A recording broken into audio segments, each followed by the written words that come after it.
श्री गणेशाय नमः। श्री सरस्वते नमः। सौराष्ट्र देशे विशदेति रम्य ज्योतिर्मयं चन्द्रकलावतारम् भक्ति प्रदानाय कृपावतीर्णं तं सोमनाथं शरणं प्रपद्ये। तं सोमनाथं शरणं प्रपद्ये। आइए आज हम चंद्र की कला और सोमनाथ, बाबा सोमनाथ की कथा सुनाते हैं। आज जो मैं आपको कथा सुनाने जा रहा हूं वह भगवान सोमनाथ ज्योतिर्लिंग की कथा है। भारत का यह दुर्भाग्य है कि आक्रांताओं ने इसे 6 बार लूटा। आज भी यह दिव्य शिवलिंग है। इस शिवलिंग ऐसा सुंदर शिवलिंग है जो अरब सागर के किनारे काठियावाड़ गुजरात में है। यह शिवलिंग पर जो कलश रखा हुआ है इसकी शिखर की ऊंचाई 150 फीट है और 10 टन पीतल का कलश है मंदिर के ऊपर। इसकी ध्वजा की लंबाई 27 फीट है और यह कैलाश महामेहारू शैली में बना हुआ मंदिर है।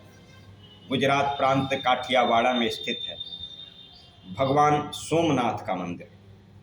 इसकी कथा मैं सुना रहा हूं आपको।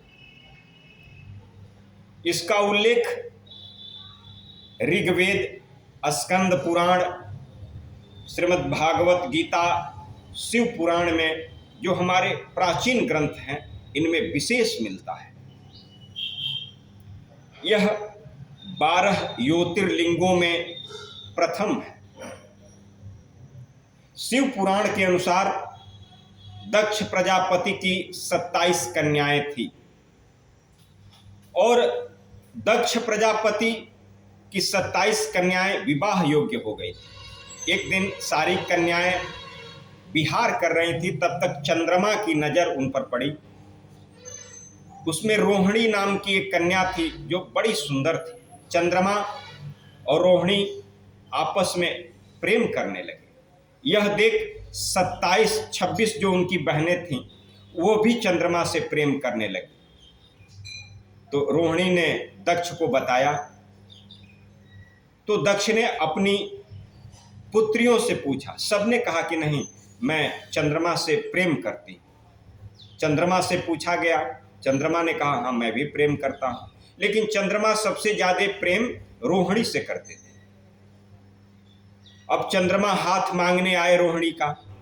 दक्ष ने शर्त रख दी कि जो इन 26 कन्याओं से विवाह करेगा मैं उसी के साथ रोहिणी की शादी करूंगा। अब चूंकि चंद्रमा रोहिणी के प्रेम में आतुर थे इसलिए उन्होंने हामी भर दी और चंद्रमा के साथ दक्ष की 27 कन्याओं का विवाह हुआ। सारी कन्याएं विवाह करके चंद्रमा के यहाँ पहुंच गई। कुछ समय बाद चंद्रमा केवल रोहिणी के ही प्रेम में भरे रहते। उन्होंने और कन्याओं के ऊपर ध्यान देना ही बंद कर दिया।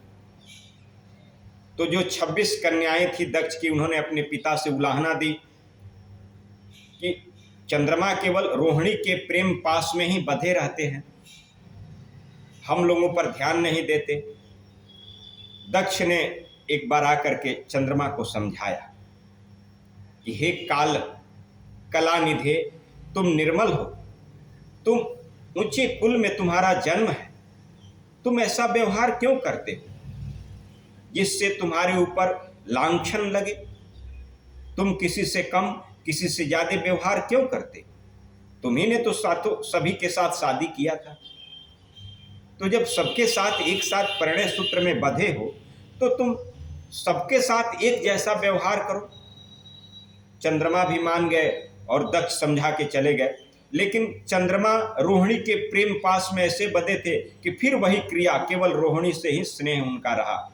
इस बार फिर शिकायत सारी कन्याओं ने दक्ष से की।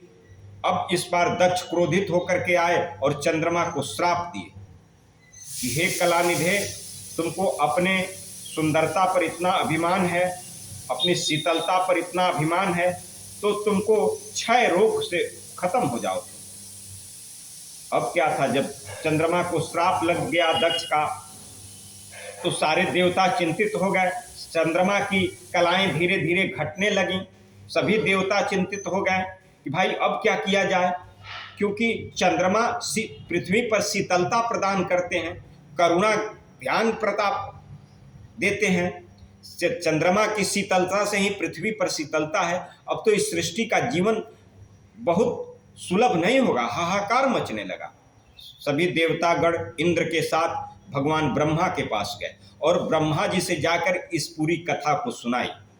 ब्रह्मा जी ने कहा कि भाई ये तो बड़ी विकट स्थिति है, क्या किया जाए।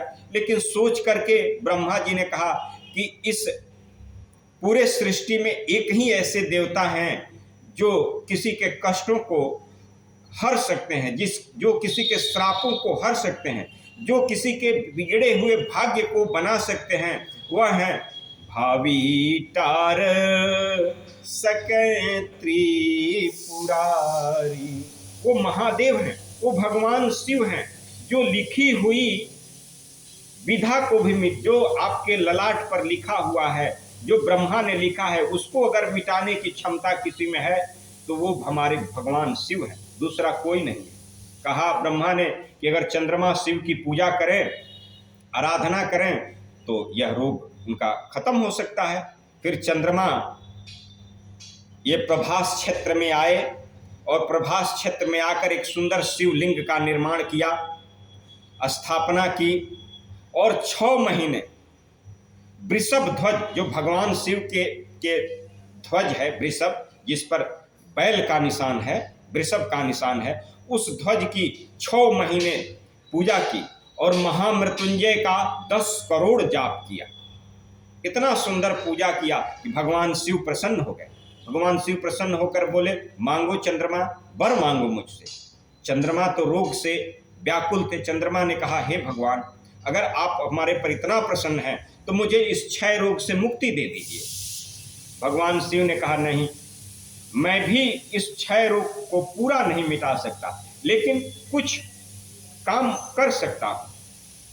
जो तुम्हारा शरीर खत्म हो रहा है धीरे धीरे, आज से मैं तुमको वरदान देता हूं कि तुम एक पक्ष में एक एक दिन बढ़ोगे और एक पक्ष में एक एक दिन घटोगे। दूसरी, इससे तुम्हारी शीतलता, निर्मलता, कोमलता बनी रहेगी।